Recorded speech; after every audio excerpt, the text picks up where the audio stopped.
I did an author appearance at a local library, and they completely botched the experience. So let's do a story time and talk about the lessons that I learned. A couple of years ago, I approached a local library and pitched doing a 4-part workshop on writing retellings, where people would come in once a week and we would talk about how to write retellings, and they would go home with a homework assignment. And by the end of the 4 weeks, they would have their entire retelling story plotted out so they could go home and write their novel. And so we were going over all of the things that they were going to need, helping them to refine it, figure out exactly what they wanted to write, and then they could go home and do it. And it was totally free. I was doing this out of the goodness of my heart for the library. Nobody was being charged. The patrons were not being charged. Nothing. It was totally free, me just helping people learn how to write.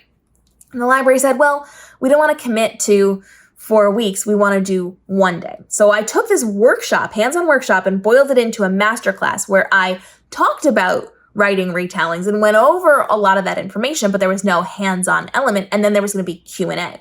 And so it was like a 2-hour session on one Saturday. And the deal was I was doing this out of the goodness of my heart, completely free, just a gift to the community.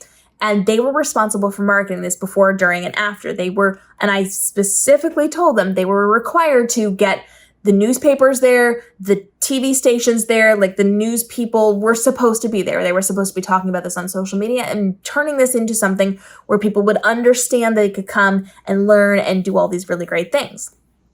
They agreed to that, but they didn't do it. And so I kind of checked in on them every once in a while, but the literal most that they did was take a tiny piece of paper, I don't even think it was a full flyer, and they put it on their in-library bulletin board. So they didn't talk about it on social media. They didn't let anybody know about it. There was no press there that day.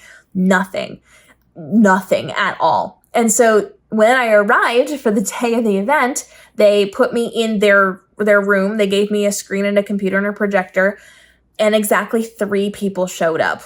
Which, lovely that 3 people showed up, but only 3 people had heard about it. And so I did a 2-hour presentation and Q&A for these 3 people. Now, thankfully for me, I was prepared to market it on my own and leverage what I was doing. So I, in advance, said, hey, listen, you're responsible for doing all the press stuff. This is what you have to do. I am going to film this for me. And I made sure I had the okay to film it for me. And I set up my cameras and my different things so that it wasn't showing anybody's faces but mine. You can actually see this is one of the angles. So it was pointed at me and the screens in the front and sometimes the back of people's heads. And I was able to then mic myself up and get that footage so that I could use that out on social media, which you have seen clips of before. And so I did a full 2-hour presentation and Q&A to an audience of 3. The librarians had other things to do, so they were not in the room. It was pretty much just me in teacher mode. You guys know I used to be a teacher. And I went through the entire process of doing that. And the only benefit that I had was that I had that footage that I could then use clips from out on social media for a very long period of time and a very immense amount of effort that I put into this. I did a lot of work for this. I put in a lot of time and effort, and it wasn't great for how I was helping the community, how I wanted to help the community. And so it was a frustrating experience. It was one that I did not walk away from feeling very good about. And they had the audacity to ask me at the end if I would come back and teach again, which was a hard no. But it was a disaster because the library didn't put in that time and effort. Now, for those of you that don't know or don't remember, I grew up with a librarian mother. My mom was a children's librarian and the director of a library. So I've seen really good library programming, and I have seen really good library press. I know what specifically they can do, what they are able to do, what they will do. I've seen them make the effort. So it is absolutely something that I was bare minimum expecting from this library, and they simply did not do that. And they did not put in that time and effort. They did take the time to meet with me to have a discussion, and that was the most effort they put into this entire thing. I had to help set up some of the technology. It was a whole thing while I was there, and it just didn't go well. And it left a very bitter taste in my mouth. I don't necessarily want to work in this area anymore because I've seen again and again and again, people just don't do the work. They're just not doing it. And it's not just libraries. I've seen like banks not do their marketing and all sorts of different companies locally simply not understand how to work with the press. So I knew going into it that it might be a little bit I have to hold their hand and guide them through the process of how to work with the press, which I did, and they still didn't do it. So for me, I had to go into this knowing that it was not going to be successful because I knew before I arrived, they had not marketed it properly. They had told me that there was probably going to be like a dozen people showing up to this. Three people showed up to this.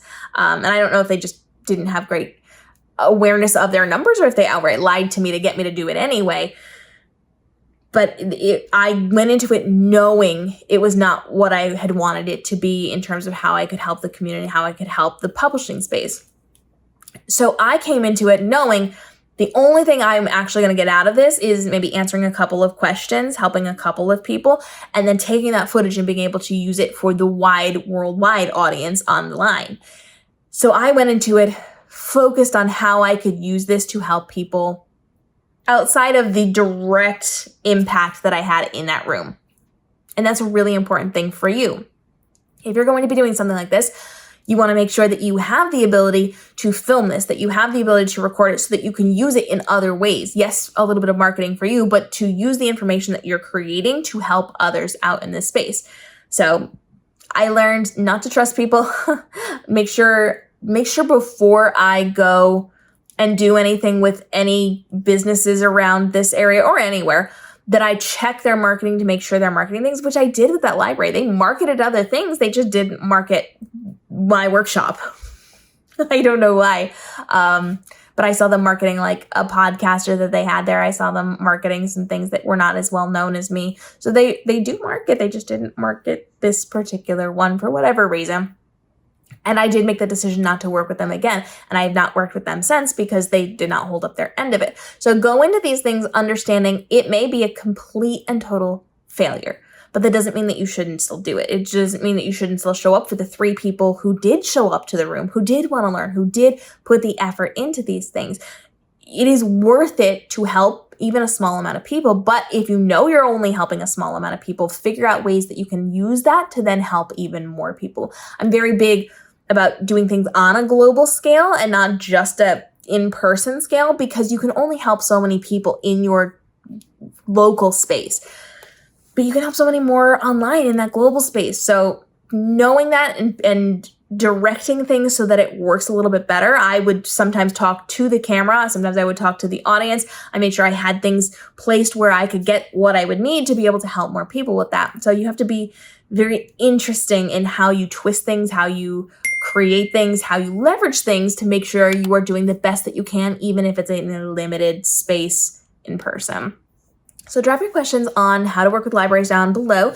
I have done lots of videos and lots of live streams on this before. Not every experience is going to be a bad experience. Some of them are really, really good. I told you I grew up with libraries and people in the libraries and all the programming and all the things they've done that were done really well. This just happens to be one of the instances that was not done well. And now I don't trust that particular library system and I'm not going to work with them again. I may work with some of the other local library systems that are not in the same branches, but we'll see. We'll see. And now I have really great things created so that I can very easily do this again and again and again. And again, I've used this in social media, but I've also repurposed this specific workshop into the masterclass for retellings here on the YouTube channel.